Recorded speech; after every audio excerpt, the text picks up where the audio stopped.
In the twilight of the ancient world, where the light of the Pax Romana now seemed like a distant memory, the year 245 AD opened on an empire in its death throes. The century, defined by posterity as the century of soldiers, was approaching its midpoint amidst convulsions that seemed to herald an imminent end. The crisis was not a single evil, but a triple plague: military, economic, and spiritual. On the throne of Rome, after the death of the young Gordian III in circumstances still shrouded in the mystery of the Mesopotamian sands, for a few months sat Marcus Julius Philippus, a man of distant origins, born in the province of Arabia. He had the cyclopean task of steering a ship that was taking on water from all sides. The Eastern Front, the scene of the predecessor's unfortunate campaign, was a momentarily quiescent but extremely dangerous volcano. The powerful Sassanid Empire, under the leadership of King of Kings Sapor I, had inflicted the defeat of Mizix on the Romans in 244, forcing a humiliating and costly treaty. The aquiline gaze of the Roman eagle had been obscured by Persian dust. However, it was the Danube sector that represented the bloodiest wound, the most immediate and daily threat. Here, the great river, an ancient fluid and symbolic border, was no longer a barrier, but a corridor. Through its fords and its bends, entire populations, Carpi, Goths, Vandals, Sarmatians, pressed with unprecedented force. These were no longer simple raids, but real war migrations, attempts to establish themselves in force within the imperial territories. Pannonia, Moesia, Dacia itself, an isolated province beyond the river, groaned under the weight of continuous incursions. Villages had been reduced to ashes, roads had become unsafe, entire legions had been decimated not in great pitched battles, but in an exhausting succession of ambushes and sudden assaults. This military pressure was the most obvious symptom of a deeper disease. The imperial economy, once a colossal machine of revenue and trade, was in ruins. Hyperinflation, triggered by the progressive debasement of the silver denarius, devoured savings and paralyzed trade. The large estates closed themselves into an increasingly marked autarky, while the cities, the heart of Roman civilization, began to depopulate and see their monuments collapse due to lack of funds. Faith in the ancient gods seemed to be wavering, replaced by the growing appeal of Oriental mystery cults and by the figure of Christ, whose community, although persecuted, was growing in the folds of the empire. It was an era of apocalyptic anxiety, where the cosmic order itself seemed to have dissolved. In this desolate panorama, the only institution that remained stable, or rather became hypertrophic, was the army. It was no longer simply the armed wing of the state, but had become its brain, heart, and supreme arbiter. The legions, especially those on the border, were the true custodian of sovereignty. They cheered the emperors and, more often, deposed them with equal ease. The purple was no longer received from the Senate of Rome, but from the tips of the swords and the shout of the troops on the field. The loyalty of the soldiers was bought with the donative, a sum of gold that each new emperor was forced to pay to ensure their loyalty, thus triggering a vicious circle of senseless spending and further fiscal crisis. In this jungle of power, Philip the Arab had managed to emerge. A frontiersman, an expert on soldiers, he had been able to navigate the murky waters of military politics after the death of Gordian III, presenting himself as the guarantor of a necessary peace with Persia. But that peace, in the eyes of the tough Danube legionaries, reeked of cowardice and compromise. For an emperor who came to power on suspicion of betrayal and murder of his young predecessor, consolidating his power required not just currency, but glory. Military glory, pure, indisputable, conquered in the field against the barbarians who threatened the very heart of Roman Europe. Here is the context that acts as a dark prologue to the campaigns of 245 to 248. It wasn't a choice, but an existential necessity. Philip, the pragmatic administrator, the Arab who became a Roman, had to transform himself into Philip, the leader. He had to prove to Rome, to the Senate, but above all to those legions on the Danube whose consent was more vital than breathing, that he was worthy of Caesar. The Eastern Front, with the powerful flavor, was too risky. The Danube, however, offered the possibility of an offensive war, of a reconquest, of a clear and powerful gesture of restoration of Roman power. It was there, between the mists of the great river and the impenetrable forests of the Barbaricum, that the fate of Philip's dynasty, and perhaps of the empire itself for another 5 years, would be decided. The campaign that was being prepared would not just be a series of military clashes, but a rite of legitimation, a desperate and grandiose attempt to mend the rift between the central power and the living forces of the armed periphery, to restore a sense of order to a world that seemed to have lost it forever. The Arabian lion turned north, where the winter of history seemed to have already begun, bringing with it not only the insignia of the legions, but the weight of an entire civilization in search of a last glorious breath before the night. From the mists of historical uncertainty emerges the figure of Marcus Julius Philippus, the first emperor of clear provincial Arab origin, an emblematic outcome of a century in which the center of gravity of the empire moved irreversibly towards the military peripheries. Born in Shaba, in the fertile Auranitis region, about 200 kilometers south of Damascus, Philip came from a local family of considerable rank, perhaps already included in the equestrian order. This heritage, far from the traditional Italic or Gallic elites, gave it an aura of foreignness and modernity at the same time. His career was entirely military and administrative, followed with skill in the ranks of an army now refractory to the politicians of Rome. Under Gordian III, who ascended at a very young age, Philip was appointed Praetorian Prefect, a position that combined the command of the imperial guard with the functions of vice-governor of the state. It was in this crucial role that he accompanied the ill-fated Persian expedition of 243-244, finding himself managing the rear, the logistics, and, according to the most critical sources, the ambitions of an ever closer power. The death of Gordian III, in the winter of 244, near the Mesopotamian city of Zatha, remains the darkest and most decisive point of his rise. The sources, mainly enemy, oscillate between the official version of death in battle against the Persians and the explicit accusation of assassination plotted by Philip. The historical truth, buried in the sands of time, is probably more complex and gray. The young emperor, defeated in the great battle of Mesech, found himself at the head of a demoralized and retreating army, with unsustainable supply lines. Philip, an expert administrator, could easily have presented himself to the high command as the only man capable of saving the army from total annihilation by negotiating a way out. The agreement with Sapor I was harsh. Rome had to pay a heavy tribute of 500,000 gold and probably accept a zone of Persian influence in Armenia. But he saved the army. It was in this climate of emergency and extreme pragmatism that the legions, seeing Philip as the savior and necessary negotiator, awarded him the purple. It was not necessarily a bloody coup, but rather a transition of power dictated by crude military necessity, which his successor's propaganda would later portray as a crime.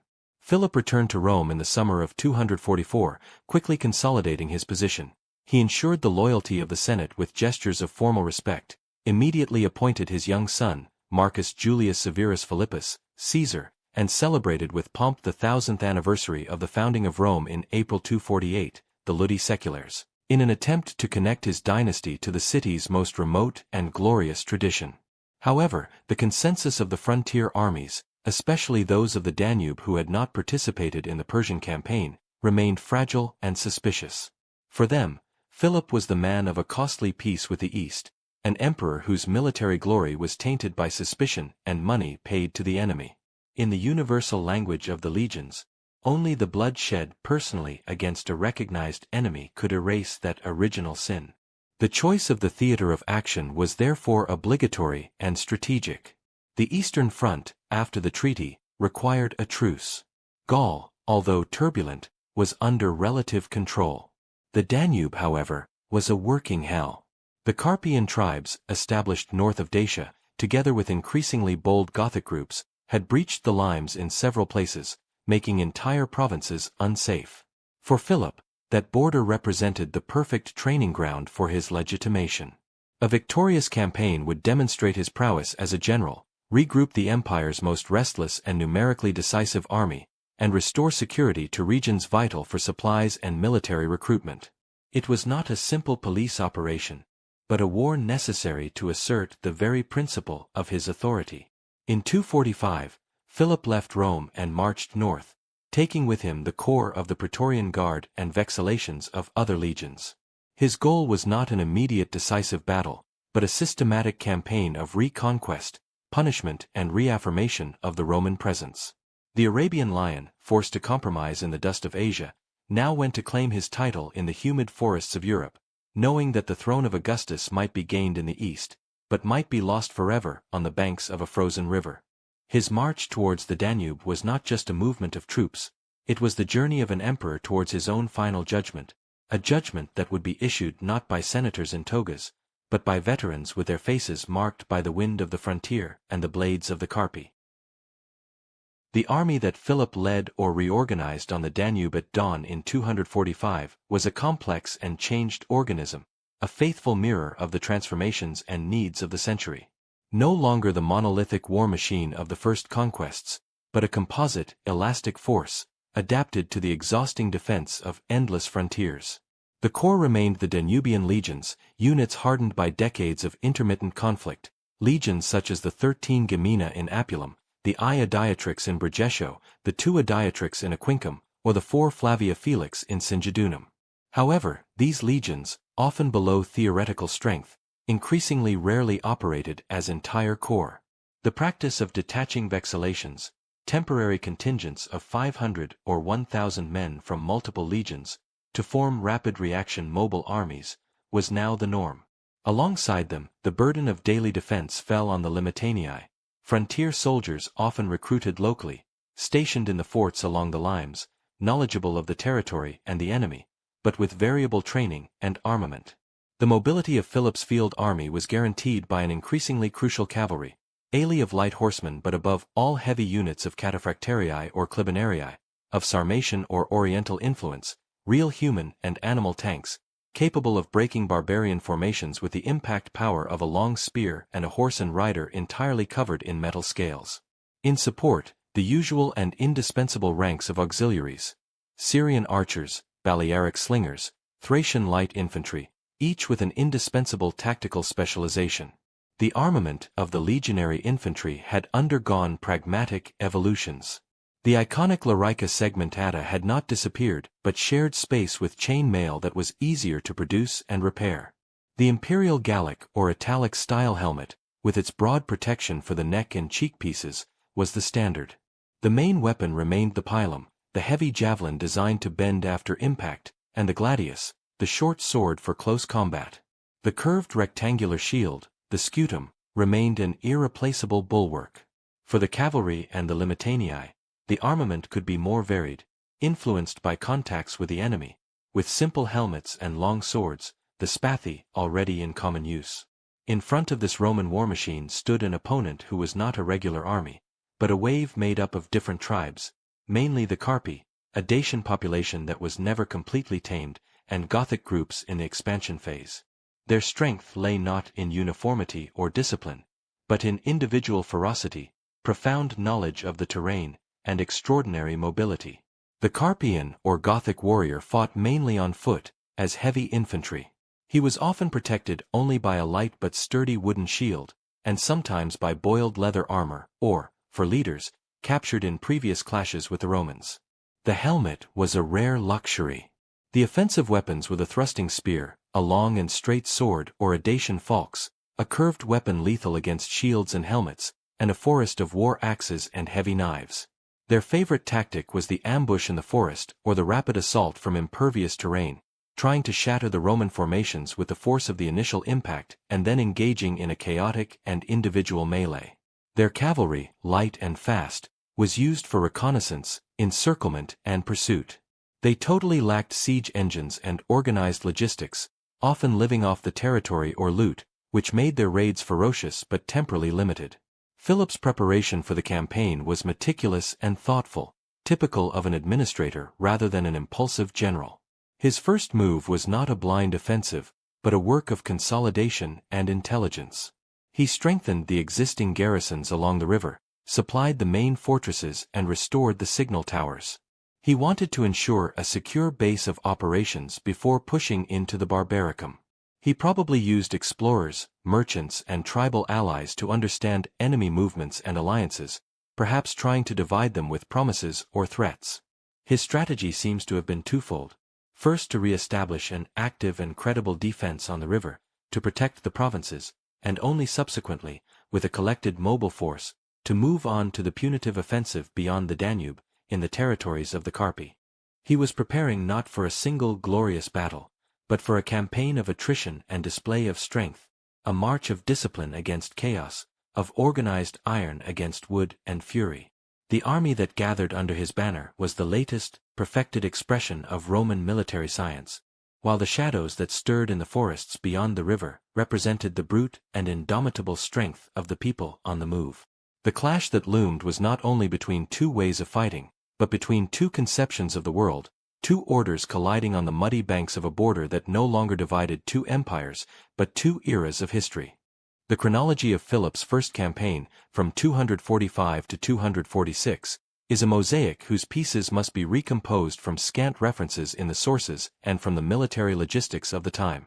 We have not received a detailed account from a contemporary historian, but the arc of events emerges from the celebratory inscriptions, from the coins minted to commemorate the victories, and from the scant annals of authors such as Zosimus and Zanara.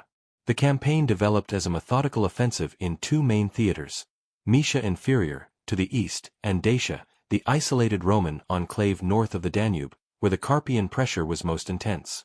In the late spring of 245, after logistical preparations, Philip moved from Singidunum, probably crossing the river in the region of the Iron Gates. Its initial advance did not seek a head-on collision, but proceeded with typically Roman caution, consolidating control of the territory. The first operations consisted of a series of minor clashes and aggressive patrols to clear the border areas of raiding bands that had infiltrated there during the winter. The legionary vexellations, supported by cavalry, raked the wooded areas along the southern course of the Danube, reoccupying abandoned forts and restoring lines of communication. This cleaning work allowed the rear areas to be secured and a safe buffer zone to be created. At the same time, the Roman forces stationed in Dacia, under local commands, probably began containment operations from their fortresses of Apulum and Porolissum, attempting to stem the Carpian incursions from the eastern Carpathians. The culmination of this first phase was a series of medium-sized pitched battles, perhaps in the area of the Wallachian Plain, north of the Danube. Here Philip's mobile forces finally met the bulk of the Carpi's combined armies, perhaps with allied Gothic elements. The clash, which the inscriptions simply define as bello quod gesserunt contra Carpos, was a clash between the fulcrum and the hard place. The Romans deployed their classic triple line formation, with legionaries in the center, light auxiliaries and archers on the flanks, and heavy cavalry in reserve. The Carpi, trusting in their impetus, charged with fury, trying to break the Roman center with the weight of their infantry. The legion's discipline withstood the initial shock. The coordinated launch of the Pila wreaked death and havoc on the advancing enemy lines, breaking shields and halting the charge. At the critical moment when the melee became close, the Roman cataphractarii, who had until then been kept hidden, were thrown onto the flanks of the barbarian mass. The impact of that wall of iron and flesh was devastating. The heavy cavalry penetrated the Carpian formations, which did not have sufficiently compact infantry to resist such a lateral march, creating panic and disorder. It was the turning point. The Roman infantry, advancing in close order with gladii, transformed the disorder into a retreat and then into a rout. The victory, although significant, was not decisive. The Carpi dispersed across their mountainous lands, refusing a final open battle.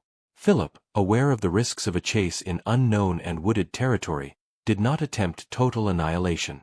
Instead, he applied the Roman strategy of punitive devastation. In the summer and autumn of 246, his troops penetrated deep into the Carpic territories, perhaps reaching the foothills of the eastern Carpathians. The campaign turned into a march of destruction. Villages were burned, crops destroyed, flocks raided.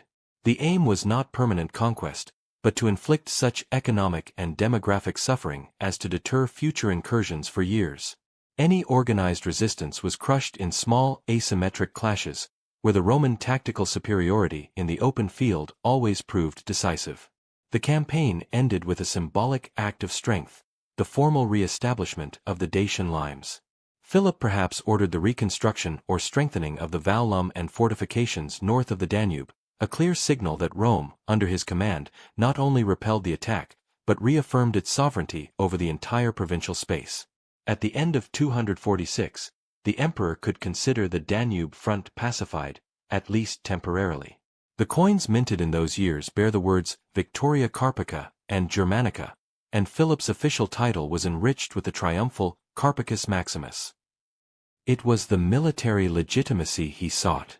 However, the peace achieved by fire and iron in the Dacian forests was a fragile creature, its durability dependent on Rome's continued display of force and ability to maintain that military pressure. The barbarians had been beaten, but not subdued, dispersed, but not destroyed. The ashes of their villages harbored the seed of future revolt.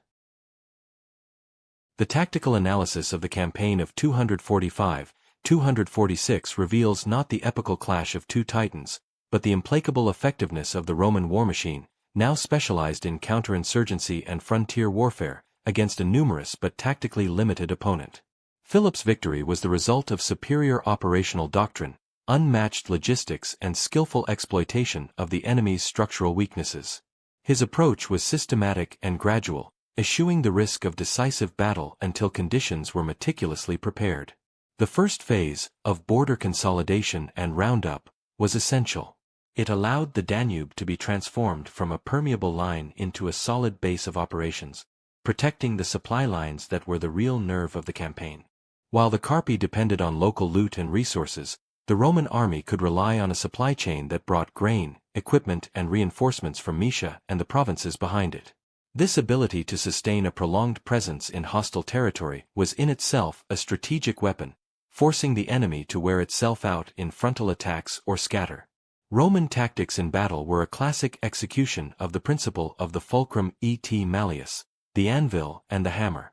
The legionary infantry, deployed in depth, constituted the anvil, a compact, almost immobile formation, designed to absorb, disorganize and hold back the enemy charge. Their main weapon in this defensive phase was not the gladius, but the pilum. The simultaneous launch of these heavy javelins, designed to pierce shields and render enemy defenses unusable, had a devastating psychological and material effect in the crucial moment preceding impact. The hammer was represented by the heavy cavalry, the cataphractarii. Held in reserve, it was thrown not frontally against the barbarian mass, but against its flanks or rear at the moment of maximum commitment. The impact of these armored units was both physical and moral, an avalanche of iron and flesh that broke the formations, already tested by the impact against the Roman shield wall. The light auxiliary infantry and archers played the fundamental role of skirmishers, harassing the enemy at a distance before the clash, protecting the flanks of the main formation, and exploiting the gaps opened by the cavalry to encircle and fragment. The Carpi's tactics, on the other hand, highlighted their strengths and their fatal weaknesses. Their strategy was based on surprise, speed of movement and the power of the initial assault. Excellent in ambushes and guerrilla warfare, when forced into a pitched battle by an opponent who controlled their territory, they found themselves at a serious disadvantage. Their infantry, however valiant, lacked the discipline to maintain a compact formation under the fire of the pila and the constant pressure of the Roman line. The charge, once stopped, lost its momentum and shattered into a myriad of individual duels, where the short gladius and large shield of the legionary were superior to the long swords and lighter shields of the barbarians. Their almost total absence of heavy cavalry capable of countering the cataphractarii made them very vulnerable to enveloping movements. Furthermore, the lack of a true tactical reserve and centralized command prevented them from adapting the plan during the battle. Once the assault was launched, there was no plan B. Philip's overall strategy demonstrated a deep understanding of these imbalances. He deliberately avoided pursuing the Carpi into their mountainous lands, where his heavy forces would have been at a disadvantage. Instead, he lured or forced them to fight in areas he had chosen, relatively open, where Roman tactical superiority could fully express itself. After the pitched victory, the campaign of devastation, vestatio, was not an act of cruelty as an end in itself, but a continuation of the war by other means. Depriving tribes of their economic base, crops, villages, livestock, weakened them structurally, making it impossible for years to muster an equally large and well-fed force. It was a policy of deterrence through exemplary punishment. In this, Philip revealed himself as an heir to the soldier emperors of the century, applying a brutal but effective logic. However, this tactical and strategic victory hid a political vulnerability. Success had been achieved by the same Danubian legions whose loyalty was precarious. The army had seen the power of its emperor, but had also measured his value in the field. It was a double-edged sword. Military glory consolidated power, but also raised the bar of expectations. Any weakening, any sign of future weakness or compromise, would have seemed even more unbearable in the eyes of those same soldiers who now cheered the Carpicus Maximus. The legitimacy gained with blood on the battlefields of Dacia could, with the same rapidity, dissolve in the blood of a new revolt, perhaps within the ranks of his own troops. Philip's return to Rome at the end of 246, celebrated with triumphs and coinages proclaiming the peace restored on the Danube, did not mark the end of his military concerns, but only a precarious truce. The nature of the victory, based on punishment rather than on permanent submission, contained within itself the seeds of a future reaction. The Carpi, humiliated and impoverished, had not been annihilated as a people. Their resentment smoldered beneath the ashes of burned villages, waiting only for a moment of perceived Roman weakness to explode again. That moment seemed to present itself in 247. The causes of the new larger uprising that set fire to the Danube limes in that year were to be found in a lethal set of factors: the natural cycle of regeneration of the barbarian tribes, the frustration at the losses suffered, and, perhaps, the perception that the empire's attention was dispersing again. Fragmentary sources hint at a revolt that involved not only the Carpi, but also more Western Germanic peoples, perhaps the Quadi or the Marcomanni, in a broader and more dangerous coalition. The situation required an equally broad response and, for the first time, Philip showed the limits of his ability to be present on all fronts at once. His response was an administrative and military innovation that reflected the growing difficulties of governing a single emperor. Instead of personally leading the new campaign, as he had done 2 years earlier, he decided to divide command. He entrusted the management of operations to his older brother, Gaius Julius Priscus, appointed Rector Orientis, a sort of viceroy, with extraordinary powers, and formally associated his son, Marcus Julius Severus Philippus, now Augustus with him, to the throne. While the young Philip II, still a teenager, probably remained in Rome as a symbol of dynastic stability, Priscus went to the Danube provinces with the task of suppressing the revolt. This choice revealed both a practical necessity to govern an empire in simultaneous crisis on multiple fronts, and a perhaps excessive trust in his brother's loyalty and abilities. Priscus, a Praetorian prefect like Philip before him, was a hard man, accustomed to command, but his appointment to a position of such great military power in a turbulent region created an alternative center of gravity to imperial authority. The reorganization of the army for this second phase was significant. It was necessary to recall or detach further vexations from other borders, probably weakening already delicate sectors. The Danubian legions, who had already fought under Philip, now had to answer to a new commander, albeit the emperor's brother. Priscus gathered his forces, strengthening the garrisons along the middle Danube, in Pannonia and Moesia Superior, where the pressure of the Germanic tribes seemed most threatening. The composition of the army remained similar to that of the previous campaign, but with a possible increase in the light cavalry component to respond to the greater mobility of the Germanic enemies. The strategy, however, had to adapt to a more dispersed threat and a larger theater of operation. It was no longer a punitive campaign concentrated against a single population in Dacia, but a series of simultaneous operations to contain outbreaks of revolt over a span of hundreds of kilometers. Priscus probably adopted an aggressive defensive strategy, consolidating key forts, patrolling the routes of penetration, and striking with a mobile force only when the barbarians had gathered for a major assault, avoiding pushing too deep into the barbaricum. The campaign of 247 was therefore a war of attrition and containment, less spectacular than the previous one but no less crucial, whose success or failure would have determined the very survival of Rome's European frontier. What was at stake was no longer just Philip's legitimacy, but the territorial integrity of key provinces. The emperor's absence from the front, if on the one hand it showed a more complex command structure, on the other hand could be interpreted by the troops as a disengagement, a delegating of the dirty work after having reaped the personal laurels of the first campaign.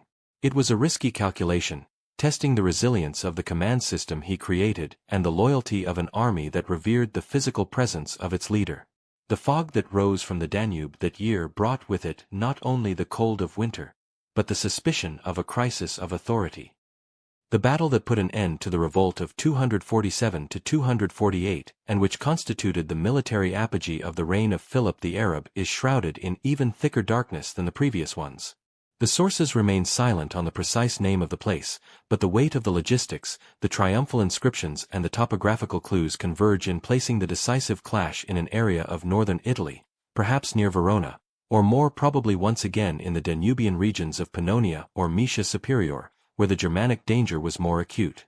This clash, which perhaps the Romans called the Battle of Verona due to the place where the victory was announced or the subsequent dislocation of the troops, represents the culmination of the barbaric pressure of those years and the final, desperate and victorious response of the Roman military apparatus under the command of Gaius Julius Priscus and, perhaps, with the late arrival of the Emperor Philip himself. The chronology unfolds in a crescendo of operational tension. For much of 247, Priscus had conducted a campaign of containment, countering the incursions with rapid sorties from the fortresses of Limes, but the enemy coalition, galvanized by the absence of the emperor and perhaps swelled by new clans, seemed to acquire a dangerous critical mass. Fragmentary sources speak of a large assembly of warriors, perhaps tens of thousands, which threatened to overwhelm the Pannonian sector. It was then that, either due to the arrival of Philip with reinforcements from the Praetorian Guard and elite vexallations, or due to a decision by Priscus to force a pitched battle, the Roman army prepared itself for the final clash, carefully choosing the terrain. The chosen location had to offer decisive tactical advantages, a relatively open field, bordered perhaps by a river or marshes on one side, to protect the flanks, with gentle slopes that favored the vision and charging of the cavalry. On the morning of the battle, the Roman army lined up with a classic but deep formation. In the center, the legionary cohorts, perhaps arranged in two lines to ensure greater resilience, formed a wall of shields and iron. On their flanks, the light auxiliary infantry occupied advanced positions or hid in depressions in the terrain. On the two extreme sides of the deployment, the cavalry. On the left, probably the heavy cataphractarii, on the right, the aili of light knights and horse archers.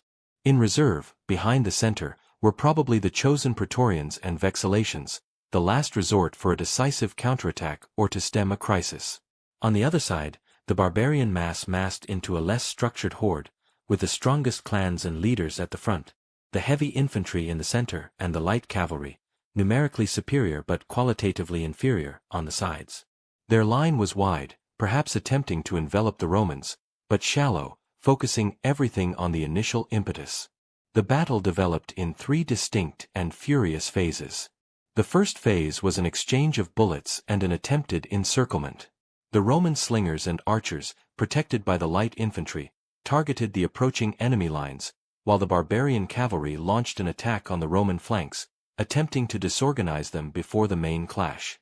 The Roman light cavalry, with horse archers and javelins, engaged in a series of skirmishes to repel these maneuvers, while the cataphractarii remained immobile, a threat held back. The second phase, the heart of the battle, was the clash of the infantry. With a clamor described by the sources as the roar of a stormy sea, the Germanic and Carpian masses hurled themselves against the Roman center. The impact was tremendous. The shield wall gave way in some places under the desperate push, but it did not break. The legionaries of the second line intervened to fill the breaches, while from the rear, a continuous rain of darts and javelins hammered the attackers. For long, endless minutes, the line was a swarm of blades, screams and blood, a precarious balance on the blade of a knife. It was then that the third phase, the decisive move, took place. Probably on the orders of Priscus or Philip himself, the heavy cavalry of the cataphractarii, until then kept aside, was launched into an oblique march against the left flank of the barbarian horde, now completely engaged frontally. At the same time, the Praetorian reserve was brought forward to strengthen the center and transform the resistance into a slow, inexorable counterattack. The effect of the lateral charge of the armored knights was devastating. The barbarian left flank, lacking compact infantry to resist, collapsed like wet sand. Panic, that lethal disease of every poorly disciplined army, spread like fire across the steppe. Seeing one side of their line overwhelmed and the center starting to retreat under the pressure of the Praetorians, the coalition's cohesion dissolved. The retreat turned into a disorderly rout. The Roman light cavalry, fresh after the first skirmishes, launched into pursuit, turning the defeat into a massacre. The field, at sunset, was left to the Romans, strewn with weapons, broken shields and dead. A total victory, obtained with the perfect coordination of all the components of the army and the masterful exploitation of the psychological moment. It was the last glorious glow of the legion in the 3rd century, before the darkness of the crisis fell again, even deeper. The analysis of the tactics employed in the decisive battle of 248 reveals a Roman adaptation to the challenges posed by a united and numerically imposing enemy, but confirms the persistent superiority of imperial military doctrine when applied by capable commanders. The strategy of Priscus, and probably of Philip if present, was not revolutionary, but represented the pinnacle of the Roman tactical evolution of the 3rd century, a perfect synthesis between the resilience of the legionary infantry and the disruptive power of the Sarmatian-oriented heavy cavalry. The fulcrum of success lay in the choice of terrain and in the disciplined control of the phases of the battle. The selection of a field partially delimited by natural obstacles was not accidental. It served to neutralize the main barbarian advantage, mobility and the ability to maneuver over a wide range. By forcing the horde into a frontal attack in a confined space, the Romans transformed the enemy mass from an advantage into a vulnerability, creating a funnel where the density of the enemy forces became an impediment to their own movement. The Roman formation, with the center deep on 2 lines, was specifically designed to absorb and dampen the initial shockwave, preventing the catastrophic rupture that had been the dream of every barbarian leader since the time of Ariovistus. The use of light auxiliaries as an initial screen was not only intended to inflict losses, but to disorganize and frustrate the enemy advance, causing it to arrive at the shield wall already partially disjointed. Tactical genius manifested itself in the deferred and concerted use of heavy cavalry. Keeping the cataphractarii completely out of the fight in the early stages was a counterintuitive but brilliant decision. It prevented these precious and expensive units from being engaged in sterile skirmishes or surrounded by the opposing light cavalry. By maintaining them as a latent threat, the Roman command forced the enemy to hold reserves of their own or to constantly worry about that flank, distracting them from the main effort. The moment of their charge was calculated with surgical precision, not when the Roman line was faltering, but when the barbarian line was at its most tense, completely absorbed in the attempt to break through the center, with the physical energies and attention of the warriors completely drained. The oblique attack, rather than the frontal one, maximized the breakthrough effect. Hitting the flank meant crossing a minimum of enemy depth to reach the rear, where the least motivated remnants and supplies were located, sowing panic that spread forward towards the front. At the same time, the introduction of the Praetorian Reserve into the center exerted constant and inexorable pressure, preventing the enemy from breaking away in an orderly manner to deal with the lateral threat. It was this pincer effect, albeit imperfect, that shattered the cohesion of the coalition. The comparison with the campaigns of previous and subsequent soldier emperors is illuminating. Unlike Maximinus the Thracian, who crushed the enemies with pure brute force and constant physical presence at the head of the troops, the approach under Philip/Priscus was more methodical and based on synergy between departments. Unlike Decius, who a few years later would be overwhelmed and killed in the confusion of the Battle of Abritus for having underestimated Gothic mobility and marshy terrain, the campaign of 248 demonstrated a careful assessment of the environment. However, this perfect tactical victory hid strategic and political paradoxes destined to undermine its very foundations. First, the victory was achieved by an army exhausted and pushed to the limit. The continuous campaigns, the detachments, the losses, even if replaced, wore out the fabric of the Danubian legions, fueling a latent resentment for rewards and recognitions that perhaps did not reach an amount equal to the bloodshed. Secondly, Priscus's success, if sensational, could have created a dangerous aura of indispensability around his figure, undermining the primacy of the emperor. Finally, the military victory sharpened the contrast between the glory of the frontier generals and the perceived weakness of the center. Philip, while celebrated as Germanicus Maximus, had achieved peace with Persia with money and the greatest victory on the Danube through a lieutenant. For the troops, accustomed to a charismatic and direct command model, this may have appeared as an unbridgeable distance. The campaign, therefore, despite being a tactical masterpiece, resolved the immediate military crisis but deepened the political fractures within the army, the same body that had just achieved victory. The legion had proven to still be an invincible weapon when wielded with skill, but the loyalty of those who wielded it had become an increasingly unstable and dangerous variable. The triumph on the banks of an anonymous river unconsciously prepared the ground for the next fatal revolt. The immediate consequences of the victory of 248 seemed, on the surface of official ceremonies and minted coins, to seal the most brilliant success of the reign of Philip the Arab. The emperor, associated with his son, was able to boast the title of Germanicus Maximus, adding it to the already held Carpicus Maximus. In Rome, the already celebrated Ludi Seculars of the city's 1000th anniversary, which began that year, took on the flavor of a double celebration, for the eternity of Rome and for the reconfirmed power of its emperor. The Danube border, tormented for 3 years, seemed to experience true peace. The Carpian tribes had been defeated and devastated, the Germans in coalition were dispersed with immense losses. Philip had demonstrated to the Senate, the people, and, above all, the provinces, that imperial power could still project force and restore order.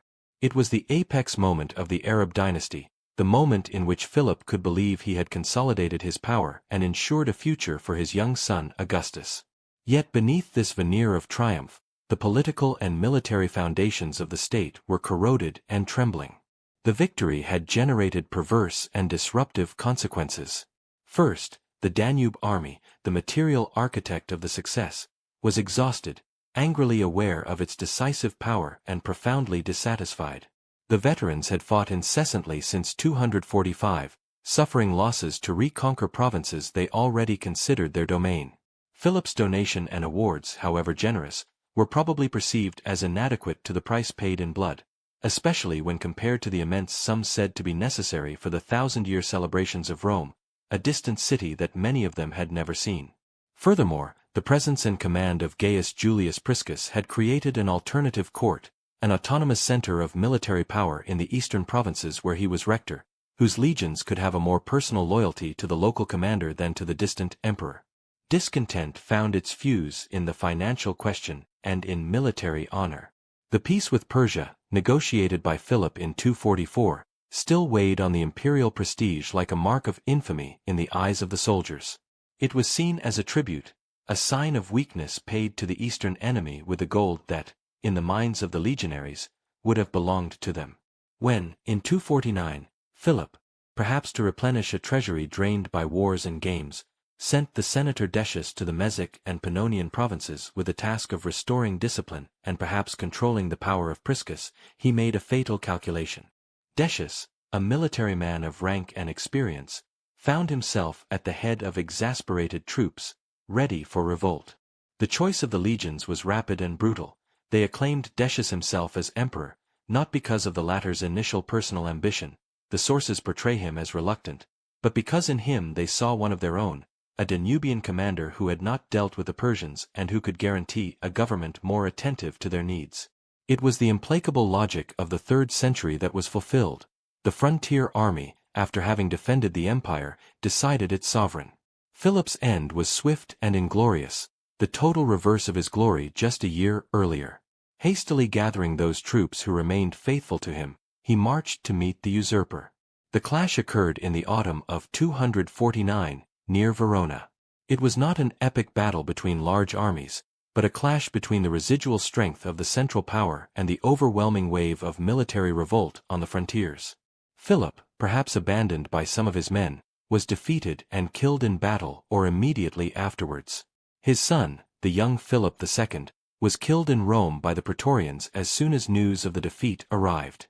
The dynasty was wiped out in a matter of weeks. The paradox is total and bitter. Philip the Arab fell not because he was a bad commander, his campaigns deny this, nor a weak administrator, but precisely because of the military successes he had obtained or caused to be obtained. Those victorious campaigns had hypermobilized and hyperpoliticized the Danubian legions, making them so aware of their strength that they became uncontrollable. The peace on the Danube, bought at a high price, had created the monster that devoured him. His story is the perfect emblem of the crisis of the empire, a capable man who resolved military emergencies with competence, but who could not save himself from the systemic storm that had brought him to power. His death in Verona closed not only the 3-year period of the Danube campaigns, but also the last, feeble attempt to govern the empire with a mixture of administrative pragmatism and controlled military force. With Decius, a pure product of the frontier military machine, ascended to the throne, inaugurating an even darker phase of anarchy, in which the Danube would no longer be just a border to defend, but the constant fury of new emperors and new civil wars. Philip's victory ultimately proved to be a victory of sand, a magnificent castle built on the edge of the undertow, destined to be swept away by the next wave of history.